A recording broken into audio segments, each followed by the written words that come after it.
Hey, good evening, everybody. Understanding the movements of the heavens, the stars, the cosmos, and the fact that those movements could wield an influence over matters on Earth, over human conditions, is not new.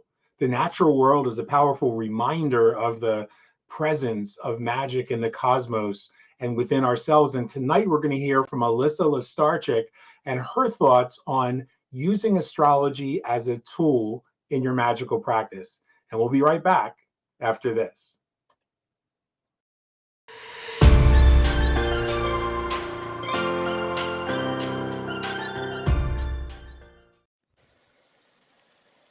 Okay, we are back. Welcome everybody to who's viewing, and please remember this is a live and interactive podcast, so you can comment. In fact, as I'm saying that, I'm remembering that I need to go ahead and turn on the comments. You can comment, ask questions, just weigh in on some of these conversations tonight.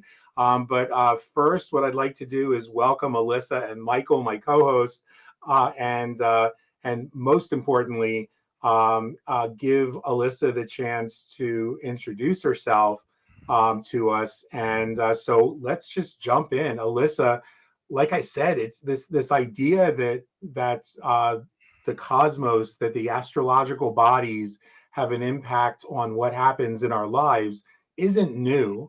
But for some people, it might be new to think about how that can be a part of your magical practice. So why don't you start out by telling us a little bit about your spiritual path, some of the things that brought you to where you are, how you came to study astrology, and anything else you wanna add about how you identify. Okay, so um, I'm an astrologer. I am also a healer, and I am also a spiritual coach. And I do find that a lot of times they all kind of intertwine, that when I'm working with someone, it's very common for me to do some coaching along with their astrological guidance and vice versa. But I can tell you, it all started for me. Like a lot of people, they get interested in astrology when they find out about like Mercury retrograde and what is Mercury retrograde. And I know that's what happened for me. I was always into like zodiac signs, like a lot of people. But I remember I was going on a trip with one of my girlfriends, and it was Mercury retrograde, and we just kept talking about it, and I kind of just got like fascinated with the idea that like I'm doing this when you're supposedly not supposed to be going on a trip at this time. Like, and I'm thinking, oh, like what could go wrong?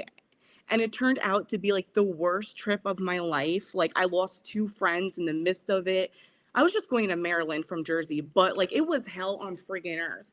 And then from like that moment on, I just started going down the rabbit hole, and um I just started getting really into astrology. And then usually it goes from people learning about Mercury retrogrades to people learning about Saturn returns. And then if they go past that, then they go past that and they start um, learning about more things. But then I realized, oh, I'm in my Saturn return, got more obsessed. And then I feel like astrology spiked like this spiritual awakening within me. And thank God it did, because my whole life like fell apart. And the only thing I had in my life was astrology to actually like keep me going. Because when I started getting really good at it and being able to see like right in front of me the truth of what was going on in my life, it was the only thing I had to like keep me sane, knowing I wasn't actually losing my mind. So that's kind of just my story of how I got into all of this. So Michael. Yeah. I know next to nothing about astrology. So tell me, let's start simple. What everybody goes for. Tell me what a birth chart is, and mhm. how does my birth chart affect my life and affect my day-to-day kind of workings and what I'm doing. So give us the rundown about that. Okay, so your birth chart is a snapshot of the sky the moment you were born. And it really does foreshadow a lot of the major themes that you're going to be experiencing throughout your life. It does also give you a little bit of an idea of the way the person's personality might be. And I have to say that a lot of people don't like to hear this because they want to, they want to feel like they have like all this free will in the world. And I do think we do to a degree, but it is very like deterministic where you are like we can tell that you are going to have to go through certain like rough things in your life that are unavoidable. So it is a tool, I feel, to kind of navigate your life. If you know about your chart, you know how to read your chart, or you have a friend who knows how to read your chart, um, you can really use it as a tool to kind of alleviate some of those energies. And I can tell you that when you are good with working with the astrological energies, they never seem to be as strong as like what you fear they're going to be. So like Hmm. I'm always fearing things to be the worst, but I can tell you like you have the best possible outcome and the worst possible outcome, and it always ends up being somewhere like in the middle. And I feel like the more you work with the planets, it actually tends to always kind of go a little bit more on the better side. So that's pretty much like what your birth chart is. There's a chart for everything. There's a chart for if you start a business, there's a chart for that. If you start like an Instagram page, the moment you hit like submit after filling everything out, that is a chart that is going to like foreshadow what your whole like Instagram experience would be. You could literally cast a chart for anything in the world. Now, I have a question for you, building off of that question that Michael asked. So there are multiple different types of astrology, and people working with the cycles of the moon and the cycles of the sun and the stars, and there's sidereal astrology and Western astrology and Chinese astrology. Tonight happens to be the celebration of the beginning of Chinese New Year, and Tibetan New Year and Vietnamese New Year and all of those lunar New Year celebrations. But how much of I guess my question is how much of the differences in those types of astrology matter? Is it that, like, I've heard some people say, well, this one's better than that one for this reason, and this one's better than that one for that reason? Or is it a matter of the practitioner, the astrologer like yourself, being really familiar with that particular system, just like there are many magical systems, and saying, okay, working within my system, this is my recommendation. And Mm-hmm. then somebody who's doing sidereal astrology, Babylonian astrology, Chinese astrology, Vedic astrology, they're going to give you salute. They're going to give you uh, kind of the same advice Yeah. because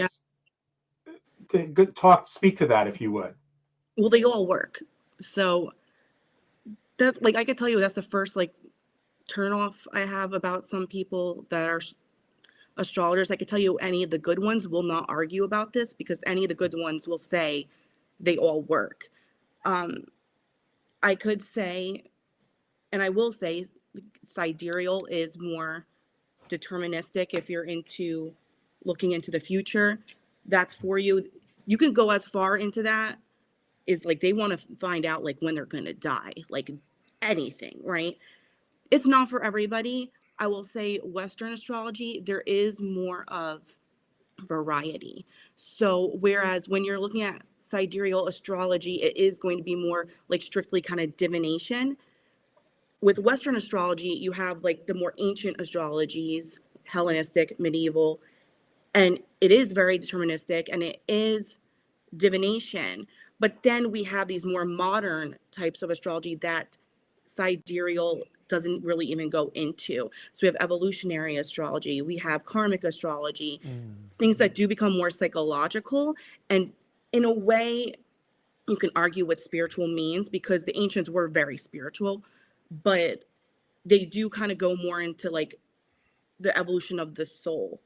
So if you kind of want to unpack, things that go beyond like what's just going to happen to me, if you're into relationships, if you're into like what's my soul's purpose, then you're going to definitely gravitate more towards Western astrology, because you're not even really going to find that in the Eastern astrologies. So that is kind of the difference. It's kind of more of what you're looking for. I like both. I started more with an ancient practice and I love predicting. So I'm never going to stop doing that. But I have gravitated more towards the evolution of the soul. And I mean, I'm a double Libra, so I love relationships. I love karmic relationships. And I feel like that's what really helps people get through hard times, is being able to help people like look at a chart and say like, this is something you and your mom, or you and your dad, or you and your brother were born to come here at this time and like go through this.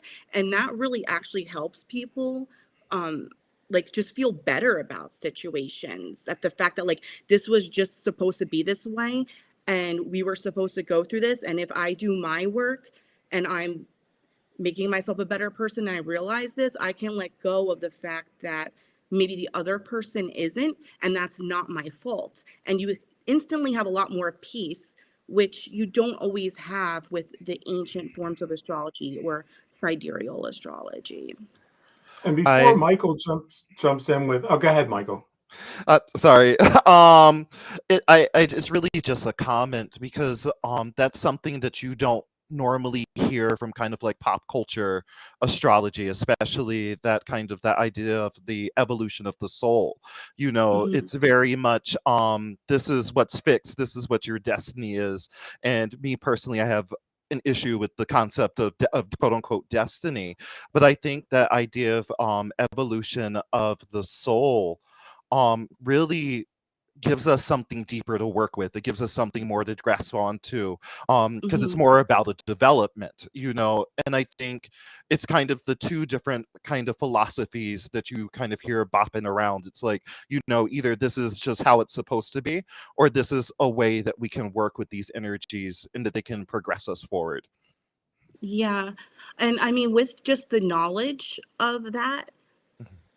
it kind of gives you the ability to shift, like with your perspective, you also could shift your life a little bit more, in a sense of like, like we'll use the example of like you and your brother have a problem, right? You can like be depressed about it like forever, but the fact that you had that reading and someone unpacked it and told you that, it's giving you the tools to move forward. And you actually did change your life with that information, Right. because you could have went wasting years working on something you shouldn't have, or being depressed, or staying in the house, or whatnot.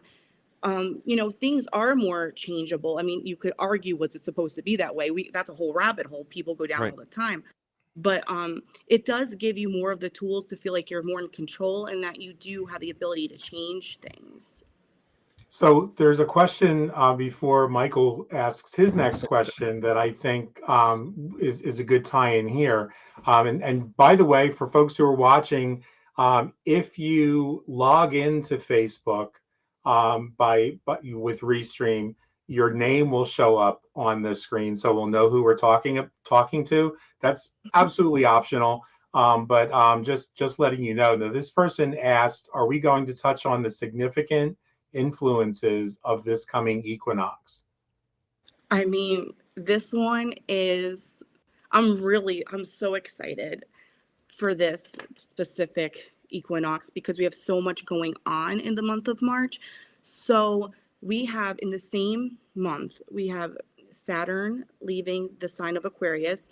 We've all been through that shit the last 3 years.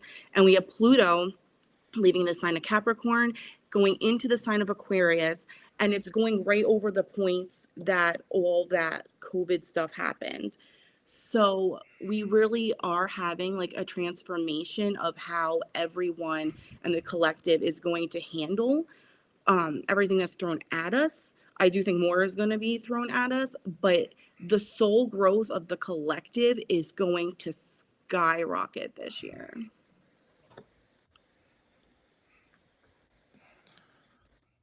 Michael. Yes. We're new to this bouncing questions back and forth gets For hard to keep track of. it does, and it's like I'm trying to process what you're saying at the same time and formulate. So tell me more about this upcoming kind of upgrade in the awareness and upgrade of the development of just kind of society as a whole, because it's funny that we're having this conversation. A friend's mother of mine sent me this message on Instagram about this one astrologer, and he was talking about kind of like the government shifting and like kind of the shifts in power and everything like that. And my way of explaining it to her is that these shifts usually happen more over time. It's not like these things are going to move right into each other and then it's like we're going to just have pandemonium. These are going to be slower changes and progressions. So, I mean, is that something that could you just elaborate more on that for us? Yeah. So Pluto really marks like the time of like Pluto actually marks like the time of generations. So you look at the difference of generations and how they act. It's all dictated by Pluto. And Pluto went into Capricorn. Capricorn rules businesses, government structure, 2008 when Obama went into office. And it's been there ever since. And now when it leaves, it's done all its work in Capricorn and it's going to go into the sign of the collective, of the humanitarian. So this is going to be the big awakening for everybody. But like you said, it's going to go extremely slow. Pluto is going to be there until 2024, no, 2044. So it is not going to happen overnight. People that think that we're in like we're in the age of Aquarius right now, like please, we're not there yet. Like it's not happening. It's going to be a slow process. When Pluto leaves Aquarius in 2024, everything is going to be so different. I mean, our lives really are going to be a lot better than everything that's going on now. The problem is it's a while. I mean, how like that's 20 years, like 22 years. So it's going to completely transform everything. Our government systems aren't going to be the way they are now because the power is going to come to the people. And whichever way you perceive that to be, I mean, we really don't know, but it is going to be for the better. And we have to give, like I tell people, we have to give stupid people a chance to catch up. Like the people who are sleeping. Um, that's why you can't have instant change, because some people are going to be a little more dense and they're not the sharpest knives in the drawer, and this they may resist. And so I want to kind of build on that with you, because something you said that I think is really interesting and I think gets lost in a lot of the conversation around around this is that you said that there's a worst case scenario, there's a best case scenario, and usually what happens is somewhere in between. Would you Mhm. say it's fair um, to um, to say that the reason that it comes somewhere in between, and the reason that the more you practice, the more it seems to go toward the better end of that spectrum, is because you're starting to get more in tune with the realm of possibilities that are out there? And then before Michael asks another question, there's a question from a viewer. But would you say that's a fair way to look at that, or am I missing that? Oh yeah, absolutely. That is something I actually like something I was like kind of fixated on when this whole like COVID thing started happening. Um, when you could see like first of all, 2020 was something that astrologers were talking about for a long time. What the hell is going to happen in 2020? Because holy shit, right? But we didn't know exactly what. I mean, there was a couple really good ones that they like predicted a plague, like holy crap, like amazing. But and that's the thing too, a lot of it ties into history. If you do your historical, like I try to, when when you see something coming up, when you see an alignment, what happened last time in history, the last time this happened, even if it was Mhm. thousands of years ago, what the hell happened? You're going to find themes are going to come up that are going to be like the same. So that's what really makes like a good astrologer, someone who does the research. But yeah, so I was thinking about why are so many of the things specifically, I don't want to say for the collective because everybody is different and some people handled it a lot better than others, understandably, because it was just nuts. But in my personal life, I got to the point where things should have been like what you would think being really, really bad. And I was somehow like doing okay. And I was wondering why. And I was deep in thought about that. And I do think the awareness and the, like, you know, you could call it shadow work, the soul growth an individual decides to do on themselves does alleviate that stuff from happening and being worse. And I feel like that's all up to the individual. I think you could have two kinds of people that can alleviate it. You could have the people that are just completely like delusional about everything that's going on in their lives. So then things don't seem as bad because it really doesn't bother them or they refuse to believe things. And then you have the people that are really aware and are prepared for them and are understanding them. And then they're kind of relieved that it's not so bad. And then you have most of the people which are in the middle and then they just get slammed when rough things happen to them. They don't Right. like, you know what I mean? They don't even know how to handle it. And those are really the people I feel really bad for, to be honest. And that's why I feel like it is such an important tool. Like, even if you could just get a reading by someone that you really trust, like once a year, just to kind of get prepared for like possible things that could come up as someone who, like, if let's say you're not even that into it or you don't know how to read like charts or whatnot, just that reading once a year can really prepare you. And Allison asks, where is a good point to start to learn about astrology? Okay, so something I wish someone told me is most people would just go on YouTube and they would just start finding things, which is great. You're gonna get a lot of information. So I'm not like saying that's bad, but it is going to confuse you because since there is so many different types of astrology, you're gonna get information that's real and true information, but it might be based off a completely different way of doing astrology. Then you watch the next video and it's like based on someone who's doing more like ancient astrology, so they're using like different techniques and stuff, and then you confuse yourself because you can't use the same techniques and stuff interchangeably. For the most part, you need to know when and where you can look at certain things and use different things. So I would say the starting point is think about what kind of things you're interested in. Are you interested more in divination? That's the way I was. Or are you interested more in evolutionary astrology or karmic astrology? Are you interested more in time? Do you want to do things like what I specialize in is electional astrology, where you're picking specific times for things to be like you're picking auspicious times for you to do things to carry out to be the most like, you know, beneficial or work out the most, whether it's getting married or starting a business. I would say that's where you want to start and then try to find astrologers, even if it is just on YouTube and you don't have money to spend yet. Try to find astrologers that line up more with where you want to learn. If you don't know where you want to learn, then I would say just go straight towards the ancient stuff. Learn the divination. That's going to be your foundation. And you can Mhm. always bridge off of that if you decide that you want to learn different things. So you said something really interesting, and I think that electional astrology is something, again, another term that we don't really hear about too often when we're out there. And could you just elaborate more when we talk about kind of auspicious times? And because in my life, Mhm. I feel like I'm always just fucking up the time. Like, you know, it's just like it's just not the right timing for things. And so for just being real, like it's like we have these good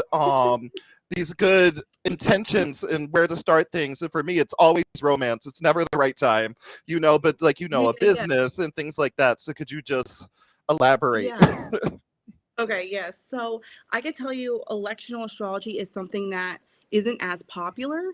But I feel like I gravitate towards it because A, I do like I started with the more ancient forms of astrology, and it does branch off of that. But two, I like helping people try to live more happier life. And if that's preparing them for the future, picking a specific day to get married. I mean, when you think about, you want to talk about magic, Mhm. um, astrology and magic, electional astrology is, because you are creating times to do things. And that, like when I got married, I picked that time specifically. I waited for 2 years. People were like, why are you waiting so long? That was a ritual like that I was preparing for that moment. So I would say that if you don't know how to read a chart, but you just want a little bit of information that can help you pick better times in the month to do certain things, you could have a reading with an astrologer, and they could pull up your chart and very easily tell you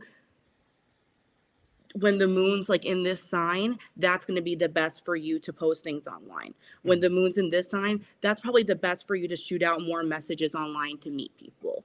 When the moon's in this sign, that's your best chance at like talking to your boss and trying to either get raises, or your best time of talking to them about problems you might be having in the workplace. So you don't have to be like an electional astrologer to always know how to do things perfectly. But if you just have like a quick reading to get like ideas of times of the month when certain themes would be more auspicious for you, Mhm. you can carry that over and just use that information to help you out. Nice. Now, I have a question for you. Michael, were you going to ask something else, a follow-up It question? can wait. I can wait. Sure. Okay. Yeah. The question that I have is a little kind of moving ahead, kind of moving in the direction that you just started to go, Alyssa, and that's that when we're talking about astrology as it relates to our magical practice, and recognizing that everybody's magical practice looks different. It might involve different things. For me, the only part of astrology that I get, because it's what I grew up with, and I have some kind of like short circuit when I try to understand. I really try, but when I try to understand all the other things or remember all the other things, it just makes more sense for me to go to somebody who's brilliant like you and say, let's do a reading. Mhm. But there's when you're talking about magic, are there correspondences like void times regarding the moon that you don't want to do? Like if you're a lunar magician, like I am, there are certain times we don't do any practices. There are certain times we Mhm. don't cut our hair. There are certain times we don't engage in certain stuff in our tradition. Is that does that like happen Yeah. in broader astrology too? Yeah. I mean, I would say the only time I would say don't do anything is when the mood's void, pointless. That's a good time to do nothing and just chill. But there is no good or bad astrology. It's more of what astrology is appropriate to do what. So, like, for example, we can use electional astrology as like an example. If I'm helping someone pick a time to do something, I want the moon to be happy. I don't want it like malefic influences happening there, right? So if I'm going to do a working and I'm looking at astrology, it depends what kind of working I'm doing, because people just automatically think, oh, we want the moon to be happy. Like, is the moon in a good place? Well, let's get real. If you're doing something that's some would say is less than savory at times, you may want the moon to be angry. You may want the moon to be in bitch mode, So it's kind of, it's all about what you're trying to do at the time. Just as long as that moon isn't void. It's the same thing with the hair. People say, get your hair. I just got my hair cut yesterday. It was a new moon. People say don't do that. They want, you should get your hair cut on a full moon because it'll grow longer, faster. Well, I'm not going back to get my hair cut for another 4 months. So I'm kind of happy. Like it should ideally not grow so quickly, because I paid a lot of money and I don't want it to like grow out so fast. So there is no like, there could be bad astrology for certain things, but there is no good or bad astrology. It's all useful. Now, realistically, in my practice, I use the new moon a lot. the full moon as well. In between, I mean, there's things I'll do if there's a specific alignment happening, but I'm not fixated on the moon cycle at all times of the day. Sometimes if things have to get done, I mean, I'll make sure the moon's not void, but things just have to get done, you know? Like, I don't consult astrology for every single thing I do. You would never have a good time to do everything you want to do. Forget it. Like, your life would never carry on if you just focused on the astrology. So you have to pick the important things. When are things hitting you specifically that are massive that you want to alleviate what could possibly like happen in your life? Or what if you want to enhance something that looks good and you want to kind of stir it in a certain direction? And obviously the new and full moons. Those are the most important things you can do. Everything else you should really just do when you feel called to do it. Awesome. When we come back, Michael is going to kick off the questions. We're going to take a short break, about a minute and a half break for a public service announcement. And folks who watch the show all the time know that this is a project that's very near and dear to our hearts, particularly with Michael and I being part of the Contemplative Order of Compassion. So we'll see everyone in just a couple minutes. The principle of compassion lies at the heart of all religious, ethical, and spiritual traditions. Calling us always to treat all others as we wish to be treated ourselves. Compassion impels us to work tirelessly to alleviate the suffering of our fellow creatures. To dethrone ourselves from the center of our world and put another there. To honor the inviolable sanctity of every single human being. Treating everybody without exception. With absolute justice, equity, and respect.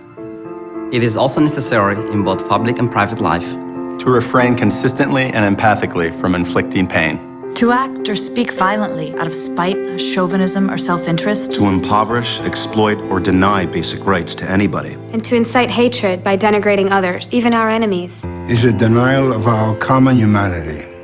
We acknowledge that we have failed to live compassionately. And that some have even increased the sum of human misery in the name of religion. We therefore call upon all men and women to restore compassion to the center of morality and religion. To return to the ancient principle that any interpretation of scripture that breeds violence, hatred, or disdain is illegitimate. To ensure that youth are given accurate and respectful information about other traditions, religions, and cultures. To encourage a positive appreciation of cultural and religious diversity. To cultivate an informed empathy with the suffering of all human beings, even those regarded as enemies. We urgently need to make compassion a clear, luminous, and dynamic force in our polarized world. rooted in a principled determination to transcend selfishness. Compassion can break down political, dogmatic, ideological, and religious boundaries. Born of our deep interdependence, compassion is essential for human relationships and to a fulfilled humanity. It is the path to enlightenment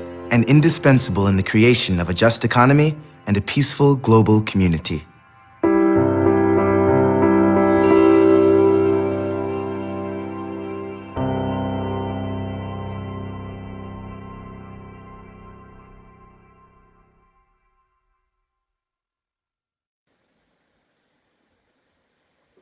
And we're back. Michael, go ahead and kick us off. So, Alyssa, so I'm particularly interested in how other systems influence and interconnect with each other, and particularly as myself as a diviner, especially through tarot.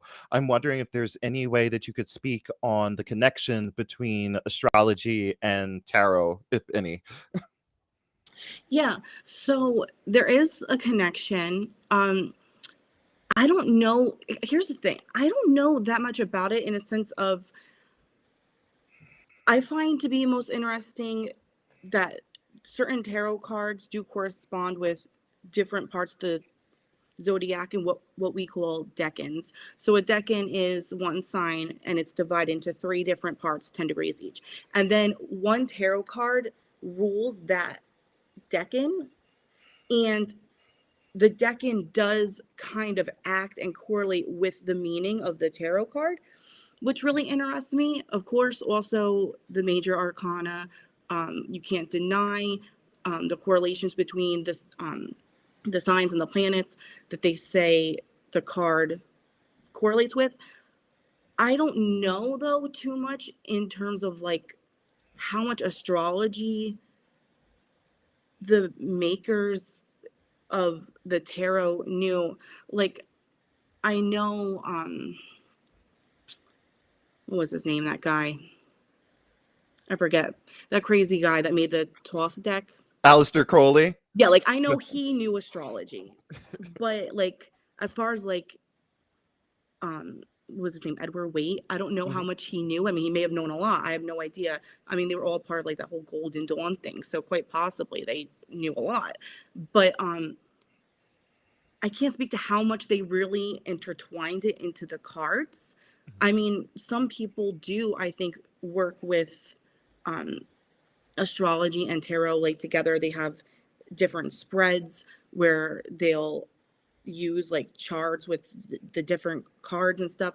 I do like a year ahead spread every year, and then you know, I document like which card would be for like that season and whatnot. But I don't use tarot in my astrology practice too much, except for, like I said, my interest with correlating these decans with specific cards. And I mean, that really for me is more of a practice of just learning the tarot more, because that's not my strong point. I enjoy it, but like I wouldn't pay me for a tarot reading. I would not. So it's more of just fun for me. So. Well, on that topic of paying you for what you're brilliant at, talk to us a little bit about two things. One, we are so fortunate to have you as a member of the faculty at the Inner Alchemy Mystery School, and I will go ahead and put up on the screen, trying to see what I'm doing without having my glasses on. Hopefully, that's the right one. Yeah, it is.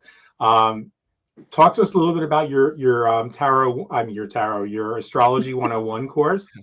And then after we talk about that, let's talk about some of the other services you have and what's coming down the pike. Okay, so the Astrology 101 course, I named it Beginner to Reader because it really is designed for people to learn how to read charts from the beginning. So even like that question before about where's a good point to start learning about astrology, it would be like this course, because it is going from the beginning, the planets, the signs, the houses. And then from there, which I feel like I have to go through because some people don't know all that, and people that do think they know all of that, you can always brush up on that kind of stuff. And then from there, learn how to cast a chart, and then start learning the techniques to start reading a chart. So if you're interested in any of this and you don't know like where to go from here, you want to start doing like astrological magic, well, you know, anybody can do the whole planetary days and times thing, and I'm working with the moon and it's waxing and it's waning. I mean, and that stuff all works and it helps. But like if you really want to learn how to work with the energies and look at your chart and influence things, you're going to have to know how to read a chart, unless you're going to pay someone all the time to help you. That could be expensive. So this would be the way to learn how to read a chart. So we're through the signs and we're through the planets, and we're about to go into the houses. But first, before we go into houses, the next lesson, which will be uploaded this week, is about casting a chart. So we're going to learn where you need to go, how to put a chart up. I'm going to let everyone know what they have all these questions, like how you should set it up for the class at least. So your charts that you pull up will correspond with everything we're doing in the class. And then from there, once you're able to see the chart, we're going to go to the houses. And then after the houses, we're going to start going into techniques to actually read. So. Awesome. Yeah. Any follow-ups on that, Michael? I have no follow-ups other than I'm coming. I'm coming because I need it. And so likewise, I feel like I'm the dunce of the class when it comes to that. I do want to ask another quick question before we talk about what you got coming up and kind of wrap things. And that is, you just talked about, you could work with the moon and you could work with the planetary correspondences with the days. But is it, in other forms of magic, we work with, spirits and entities as spiritual allies. Is there an alliance that you can engage in your magic that's Oh, yeah. astrological? Work with the planets directly. I mean, you don't have to. I mean, you can do what you want, but like, I'm not. People are like, "Oh, how are you not like really into mythology?" And I think I'm frozen. I don't know. I might be No, you're frozen. working. Oh, okay. I'm frozen on here. Work like like they talk about the mythology and the different gods and goddesses that are the planets, which I mean, like that's fine. But like, I'm an astrologer, so I'm going to work with the planet specifically. Like when I was in the midst of my Saturn return, I was doing mantras to Saturn. Like anything I could do to alleviate the shit I was going through, I was doing it. Like if you, especially like, here's the thing too, that's a great thing about learning your own chart is like you can know the specific like correspondences with the planet. Like for example, people associate Venus with love. But if you know your chart, Venus may not be love in your chart for you. Like I'm a Libra rising, I'm ruled by Venus. So in the chart, Venus is me. My significant other is Mars. So I need to be working with Mars in order to kind of push my love life in the direction I want it to go. So that's why it's so important to have the knowledge, or at least if you're not interested in learning, the help, because if you just are like, trying to do work with Venus and you're just, willy-nilly doing things, you don't even know like with the energy in your own life where it's like dictated, and it's going to rule different parts of your life. So like you could be like doing stuff with Venus, but Venus is ruling the career sector when you were born. So you might find like you're getting like all this good stuff at work, but you're still wondering, why am I not finding my Prince Charming? Well, if you just had like, one session with an astrologer, you would know that you should be doing work with a different planet for that. That was absolutely an incredible segue to if somebody wants to get in touch with an astrologer, what kind of services do you offer, and what other projects do you have coming up that will allow people to connect with you? Okay, so of course there is my course on inner alchemy, and you can reach me on there. But you could also go to my website, which is makemyrealm.com, and you will see a variety of different services I have: healing services, coaching services. But I will tell you, if you want astrological help, it's under astrological guidance. I do not offer regular natal chart readings just because it's not fun for me. We all know about ourselves, so I'm not interested in telling people about themselves, but I'm into helping people. So that kind of will correspond with anything you need help with, whether it is your love life, relationships, things that could be coming up in the future. It's all under astrological guidance.